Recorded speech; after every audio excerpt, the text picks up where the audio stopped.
So yes, over time the list of powers has grown, the list of responsibilities has shrunk, and meanwhile you have mostly federal judges and federal Supreme Court justices granting one after another increased constitutional rights to this legal fiction of the corporation. And is there... Can I add something in on there? Certainly. That sounded really abstract, but I want to say something else, which is that everyone has in mind all kinds of terrible things that corporations have done, whether it's a matter of worker safety or dumping stuff in the river and on and on and on. But many of the harms that corporations do are perfectly legal. And that's one of the things that POCLAD is aiming at. Not just the fact, of course that pollution is bad over there and those horrible things, but much of what they do that's horrible, that's destroying our democracy and people's lives and so on, is legal. And it's made legal by regulatory system, by the granting of constitutional rights to corporations, and by that list of powers in the corporate code. So it's not like we're just saying we need to enforce the law. That would be a good start in many areas, I agree. But that's far from the whole problem. We have to look at the underpinnings of the law, and it has to be something that's talked about in coffee shops and at bus stops, you know, and not just in corporate boardrooms or one or two activist groups here and there. Is there, are there chapters of POCLAD set up around the country? Or is POCLAD acting as like a resource base for activists? Probably more like the second.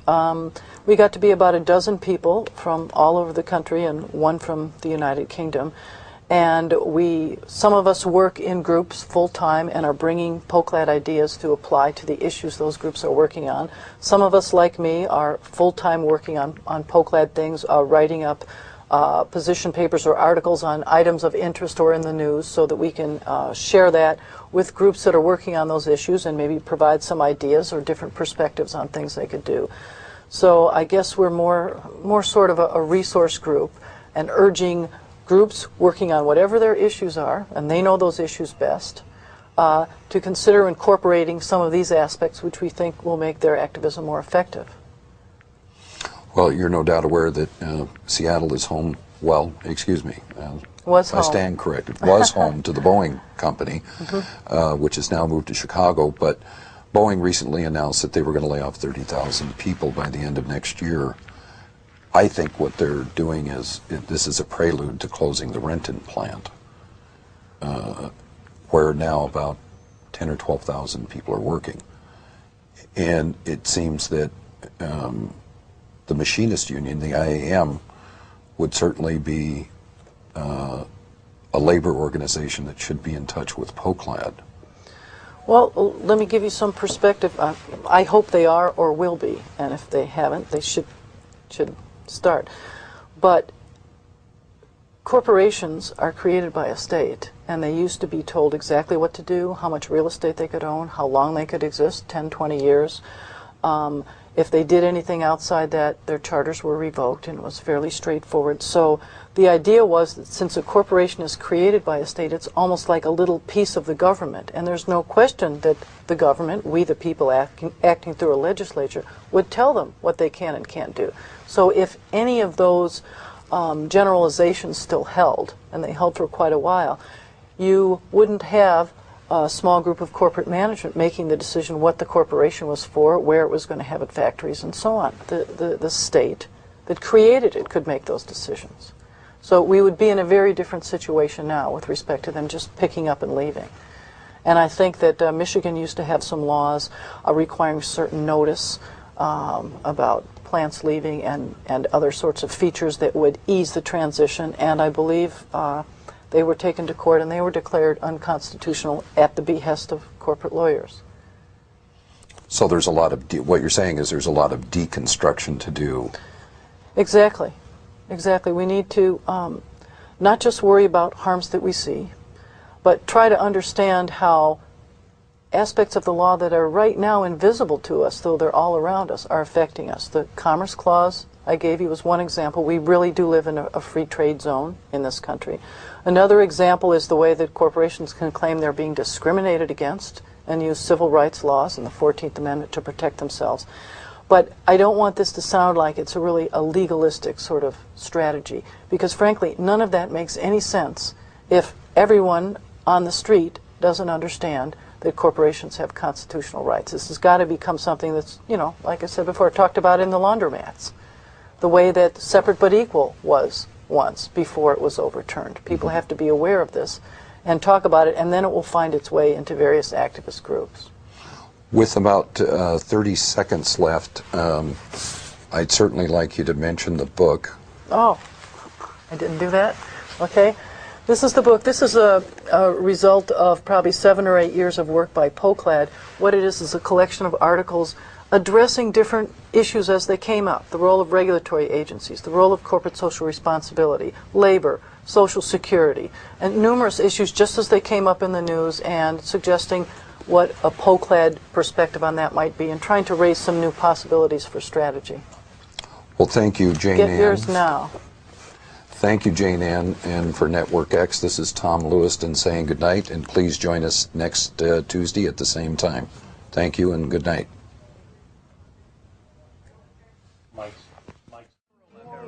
Anybody could have predicted the 9/11 false flag operation, multi-Steve running down channel intended to authorize the doctrines and If you had 30 seconds here we are again to send a message to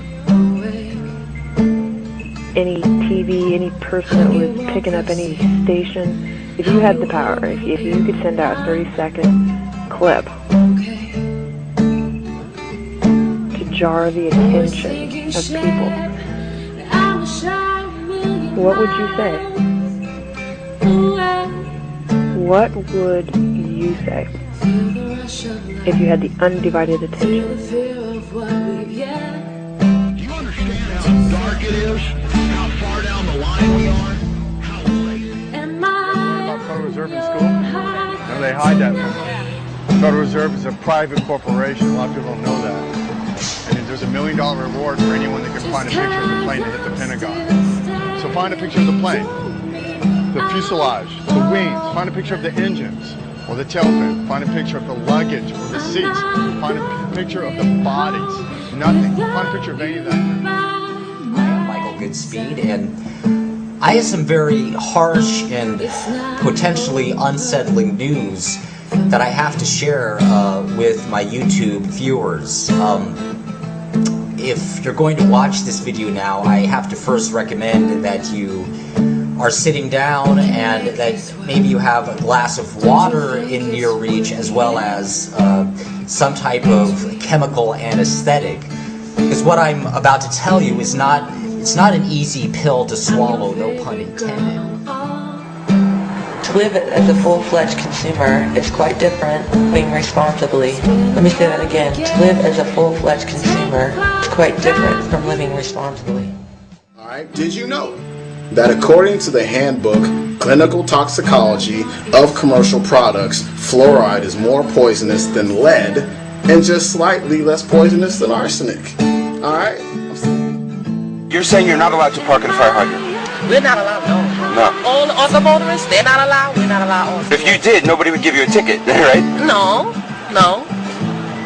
No, they wouldn't give us a ticket. As soon as you do something wrong, they give us a ticket right away. But when they're doing something wrong, who watches them? Jimmy Justice. Jimmy Justice. Jimmy Justice. Yeah, get out of here with your camera. Come on, go. C106, West South Public thought to have a gentleman in my face who will not get out of my face with a video camera. I need a supervisor on West 44th Street between 5 and 6. it's not over. But who am I? I'm tired of the division of race, or by creed, or by class or political standpoint. I'm sick of it.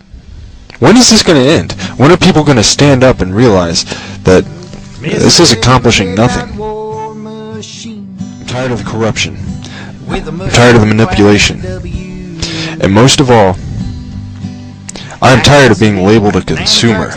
I'm tired of being referred to as nothing more than a consumer. I am a human being. You are a human being. Advanced spy system that can obviously track and find anybody in the world, anywhere, just from a voice print, cell phone, anything, any video camera, facial recognition. And of course, the sad case is that most of the viewers of this film are going to think that such a system is a fictional creation of Hollywood, when in fact the writers of this film based it on the actual echelon system, and ironically used the word echelon in the title of the film. But the problem is, more and more Americans are broke. So the only way they can spend is to charge it, running up balances on credit cards that are structured in a way that makes it harder and harder to pay them off.